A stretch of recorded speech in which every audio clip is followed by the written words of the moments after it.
Hi everyone, welcome back to episode 4 of You're Not Crazy. So I'm Jaspreet Rai, I'm a licensed psychologist. I'm Carrie Smith, I'm a licensed clinical social worker. All right, so we're going to just dive right in. We talked about cognitive distortions, right? And then we really wanted to focus on anxiety, what that looks like, what that feels like, and what we do when we're feeling anxious. So I want to back you up a little bit. Yes. We talked about automatic negative thoughts. Yes. So automatic negative Yes. thoughts, another word for them are cognitive distortions. To break that down a little bit, it's my mind comes up with these thoughts and it's a distortion of reality. So it takes a little bit of the truth and it goes like this and like this and like this, right? So the truth might be, this person looked at me. And then we come up with, they hate me, they think I'm ridiculous, they've been following me for all this time, or, so that's what we're talking about when we say cognitive distortions. Yes, so I would say, like Carrie's mentioning, kind of those little transformations and kind of like, this, I would say these mind monsters, right? They're really mind monsters that really dilute and change the perception of what reality is, right? And so we're going to dive into that. And the first ones we want to talk about is the perception, whether it's, mind reading or fortune telling or Catastrophizing. Yes, it's a big word. Your favorite word? Yes. Spell it. I'm just kidding. And it really is looking at like, okay, people, someone walked by and is staring at me. And we automatically assume, right? This is where those cognitive distortions come and saying, well, of course, they're looking at me because I look hideous today. They might be checking out your cool outfit, right? And they might be like, wow, that person looks amazing in black. Don't we all, right? So I think that's really looking at and assuming that, okay, this, instead of this person thinking something positive about me, they're assuming that I look hideous, right? Or we know the future. We're going to predict the future of like, oh, what's the point of studying? What's the point of studying when I'm going to fail this test? So again, we're just kind of jumping ahead of ourselves and just assuming the worst. And lastly, it's, of course, this is the end of the world. If I don't pass this test, it's the end of the world. I'm not going to get a job. I'm going to be homeless. All of our mind goes there, right? So then we're trying to bring ourselves back and really looking at like, wait a minute, really acknowledge that these are cognitive distortions, which are negative and really are not helpful in this moment. Could you imagine if something happened, like you were preparing for an exam and all you thought to yourself was like, I'm going to ace this, I'm going to do great, I'm going to do wonderful, no big deal. We wouldn't feel anxiety, right? So it's important to notice how powerful what we think about the future can play a role in how we feel. So often what we feel is a response to what we think. And the good news is we have power to change how we think. We don't always have power to change how we feel, but I'll tell you what, if you change what you think, you're going to change how you feel.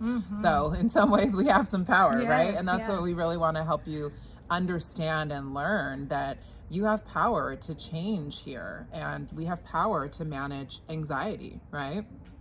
Another thing too is imagine how much time you would save, right? To Carrie's point of like, if we just kind of like, okay, I'm going to try my best. I'm going to try to ace this exam. But in order to do that, I need to really study instead of thinking of like, well, I'm going to fail. What's the point? Why am I going to study?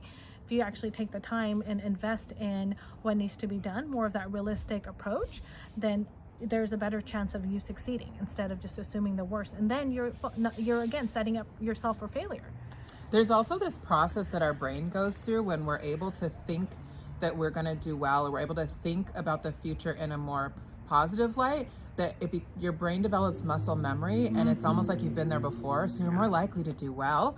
The same way when we think about things not going well or failing, they're more likely to happen. It doesn't mean that if I think about it, it's going to happen. It means that I have some power to shift what I'm thinking to help my brain learn something new, that things could go well also, right? What are some of our other cognitive distortions? Yeah, and I think just really quickly, that mindset, right? What mindset are we in today? Or what are the mindset we want to aim to be in today? The next one is should. This is Carrie's favorite, right? Stop shoulding yourself. I think, we talk about, oh, I should do well, or so-and-so should do this, right? And it really comes back to control. We don't control other people or things. And I know that's hard to take in, but we don't. We don't control situations. We don't control other people. And we shouldn't just assume something's going to happen. I also should myself sometimes, because I think I should do better than my best. And I can only do my best, right? So should is a way that we fight reality. Things are the way they are. Things have been the way they've been. We can never change the past. It's not possible. We've seen the movie. It doesn't turn out any better. And so it's important for us to learn to accept reality as it is. Things are the way they are, and look at ways that we can make changes for a better future, for a better tomorrow, versus, oh, I wish I wouldn't have done that. I'll also put in this category would and could, right? Shoulda, woulda, coulda. They're very similar. I could have done this differently. I could have focused more. I could have studied more. No, you couldn't have, because it's already passed. So you can't do anything about it. So let's stop focusing on that. Yes. That's one that comes up for me a lot, and I have to really tell myself, one of my little voices in my head says, stop shooting yourself. And I would say learning from that, right? When we say, oh, I should have done this or this should have happened. Okay, why didn't it, right? Reflecting on it a little bit. And if it's out of your control, then okay, that's a little bit different than, oh, I should have studied more. Okay, well, what's the learning in that? What are you going to do different next time when you say you should have studied more? Then how are you going to apply it to the next time it comes up for you? And the next one, blaming. I think another thing too is sometimes when we feel like we feel hopeless, then, I think it's part of being human, and we just kind of say, well, this didn't happen because so-and-so caused it to happen, right? I'm blaming her for all my failures, or my parents did a horrible job raising me, so I turned out this way. I think, we just need to pause on that a little bit, because that's a lot to internally, then I feel like there's that self-respect piece, right? How do we own up to some of those things? How do we take accountability and control, right? We might not have had control over things when we were little kids, but how do we have control over our current future and experiences now? Yeah. And just to add to that, when it comes to blaming, I think there's fair blame and everything, but what we like to do, what our mind likes to do, our thoughts, is to put all the blame in one place. And sometimes we blame others for how we feel. And the reality is, how I feel, again, it's really linked to what I think about a situation.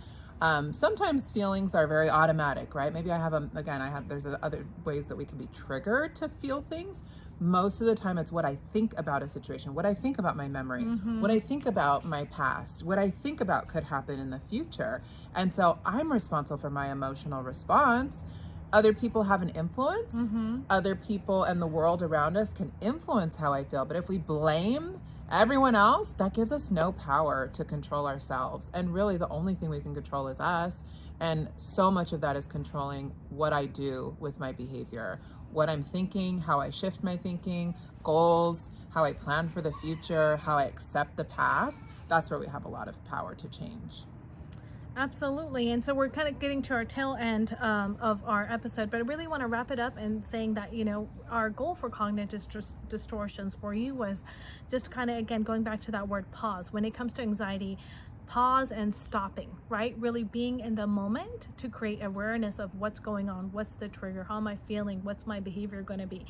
And, with that, again, every day, right? Kind of maybe 2 or 3 situations where like, okay, well, what was my cognitive distortion in that, right? So kind of maybe that's your challenge that you have every day to kind of pinpoint those things. But lastly, we do want to end with this channel, this YouTube channel that we so appreciate you following, is not a substitute for therapy. And if you're in a crisis situation, please go to the nearest hospital. Please call 911.